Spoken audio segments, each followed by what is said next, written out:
Nos premiers pas dans la ville de Chiavari nous ont amenés au bord de mer, région largement occupée par des immeubles plutôt modernes et par un port de plaisance de grande taille, bien que la ville ne compte que 27 000 habitants.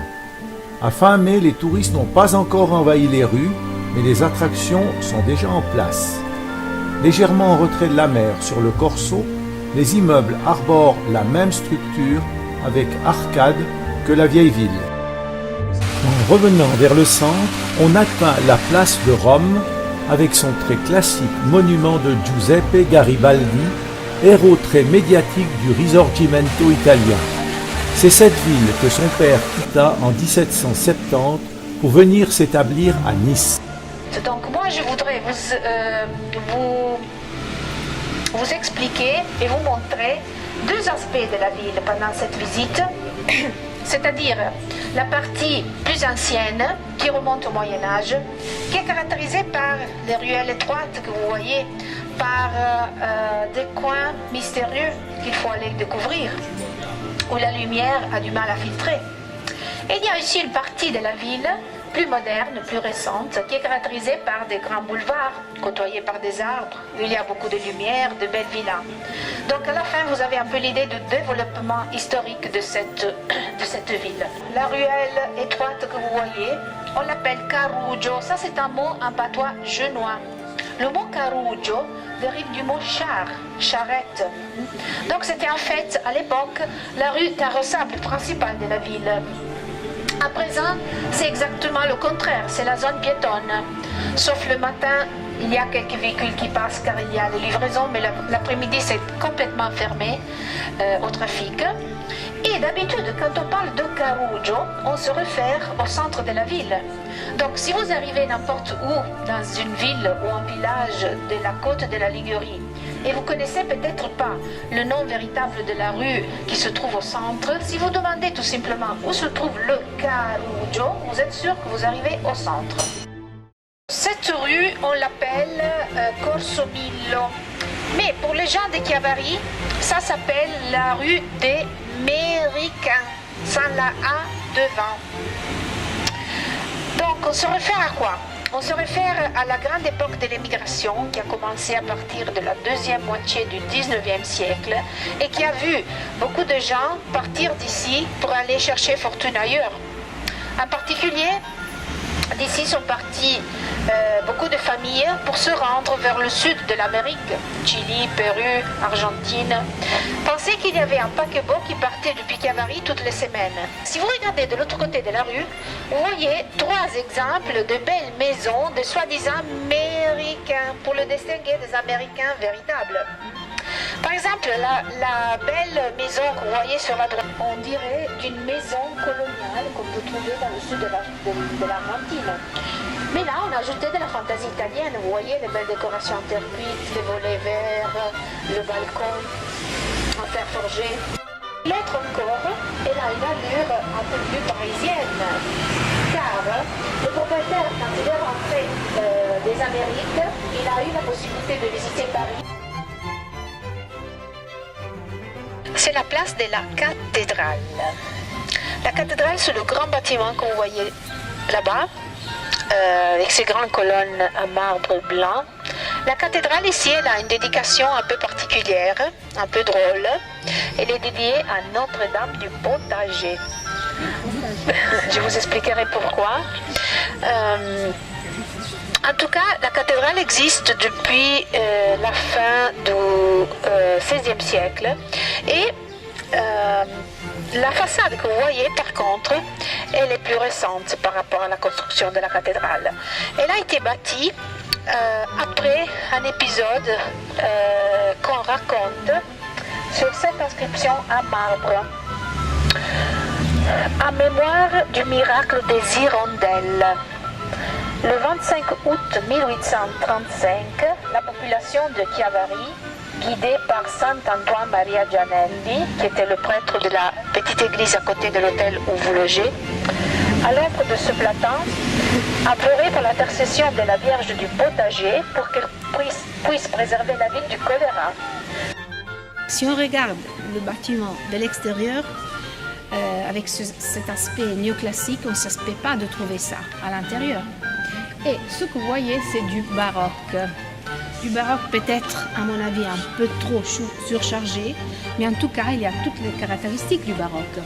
Vraiment beaucoup de marbre. Il y a du marbre partout.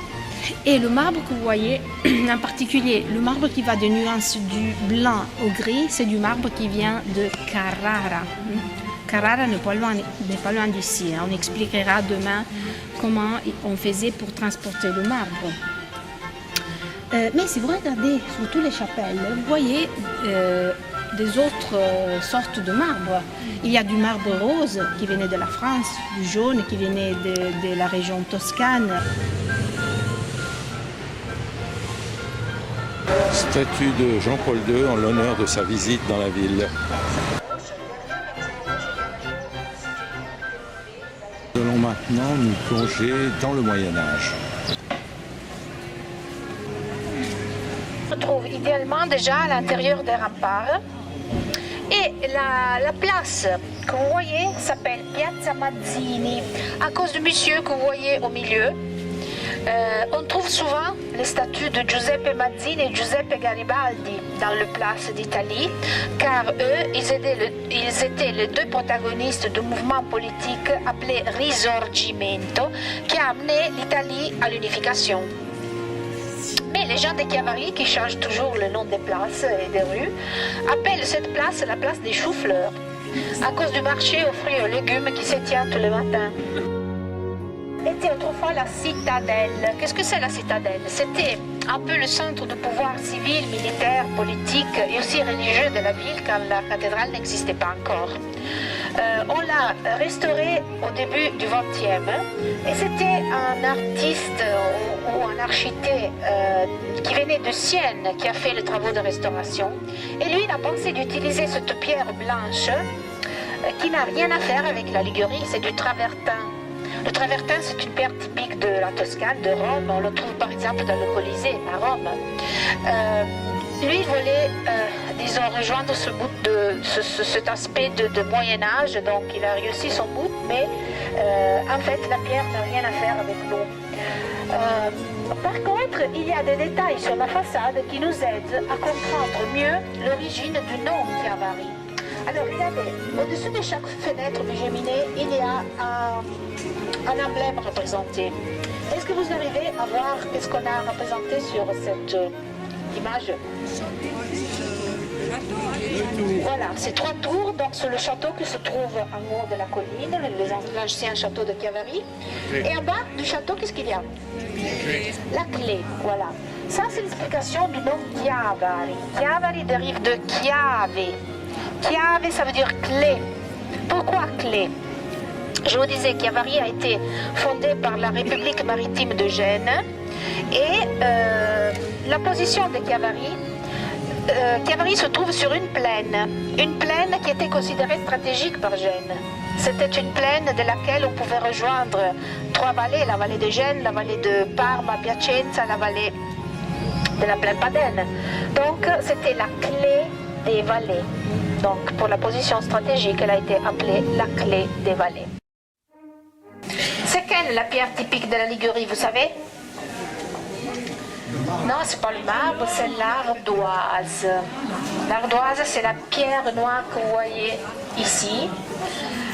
Les premières carrières d'ardoise se trouvaient pas loin d'ici. L'ardoise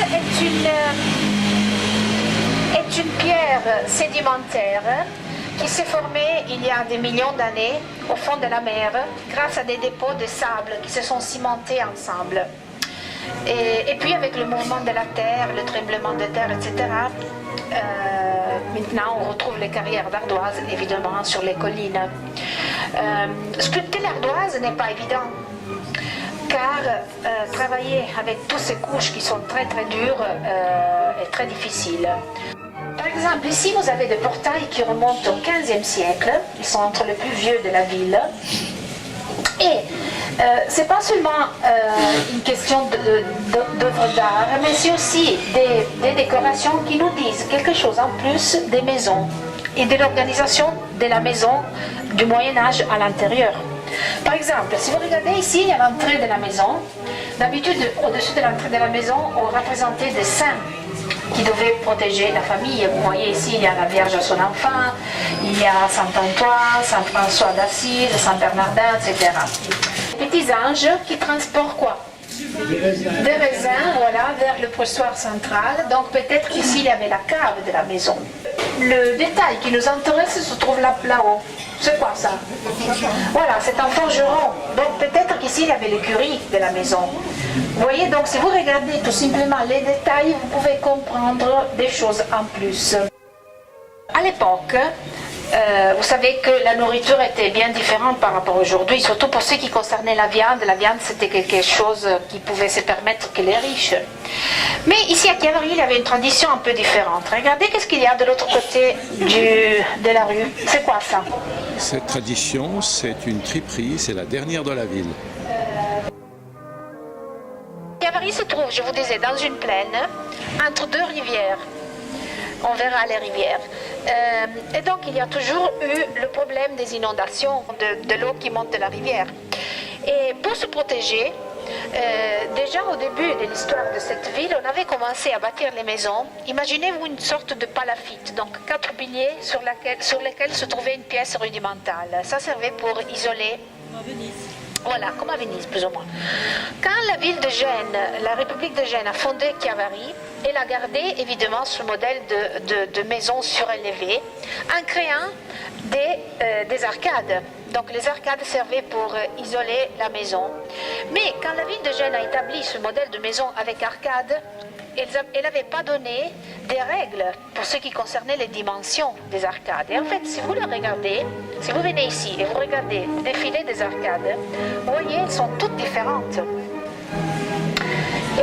Et ça nous donne donc un autre indice. Donc, par rapport à la dimension des arcades, vous comprenez la dimension des propriétés. On a vu le quartier habité autrefois par les gens du peuple. Par contre, ici, on est plus près du château qui se trouve juste ici derrière sur la colline. Et donc ici se concentraient les familles plus riches, les nobles. Et si vous regardez par exemple le bâtiment là-bas, vous voyez comme effectivement on baptisait à l'époque. Vous voyez cette bichromie créée par l'alternance du marbre blanc et de l'ardoise était typique du style génois. On le retrouvera par exemple demain à Porto Venere. Cette bichromie, on l'avait importée depuis l'Orient pendant les croisades.